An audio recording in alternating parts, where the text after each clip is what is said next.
இது வெள்ளிக்கிழமைனாவே எப்போவுமே நம்ம வீட்டில் சாம்பார் தாங்க வைப்பேன். அதுவும் நான்வெஜ்ஜு ஃபிஷ்ஷு இது மாதிரிலாம் செஞ்சுட்டேன்னா கண்டிப்பாக அடுத்த நாள் உப்பு பருப்பு சாம்பார் பருப்பு ரசம் இந்த மாதிரி தாங்க வைப்பேன். அதனால் இன்றைக்கி வந்து சாம்பார் தாங்க, கத்திரிக்காய் சாம்பார் தான் வச்சுருந்தேன். அப்புறம் ரசம் வச்சுருந்தேன்.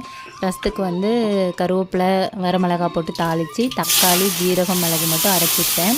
பூண்டு வந்து எனக்கு தட்டி போட்டால் தான் பிடிக்கும். அதனால் பூண்டு தட்டி போட்டு அதோட பச்சை மிளகாலாம் தட்டி போட்டு கொதிக்க வச்சு சூடாக ஊற்றியாச்சுங்க. கமகமன் ரசம் ரெடி. அடுத்து வந்து வாழைப்பூ பொரியல் தாங்க செய்ய போகிறேன். அதுக்கு வந்து எண்ணெய் கடுகு வெங்காயம் ஒரு ஆஃப் தக்காளி பச்சை மிளகா மஞ்சத்தூள் மிளகாத்தூள் கறி மசாலா அதெல்லாம் போட்டு வேக வச்ச வாழைப்பூவையும் போட்டுட்டு அடுத்து தேங்காய் திருவி போட்டால் முடிஞ்சுங்க. இந்த தேங்காய் திருவி வந்து இப்போ ரீசெண்டாக ஹஸ்பண்ட் வாங்கி கொடுத்தாங்க. எனக்கு தேங்காய் சுரண்டுறதுனாவே பிடிக்காது. எப்பயுமே மிக்சியில் போட்டு அரைச்சி தான் போடுவேன். இது வாங்கி கொடுத்ததுலேருந்து இது திருவி போட நல்லா யூஸ்ஃபுல்லாக இருக்குது. தேங்காய் திருவுற கஷ்டமே தெரியறது இல்லைங்க. இந்த வீடியோ பிடிச்சிருந்தா மறக்காமல் லைக் அண்ட் ஷேர் பண்ணுங்கள். தேங்க்ஸ் ஃபார் வாட்சிங்.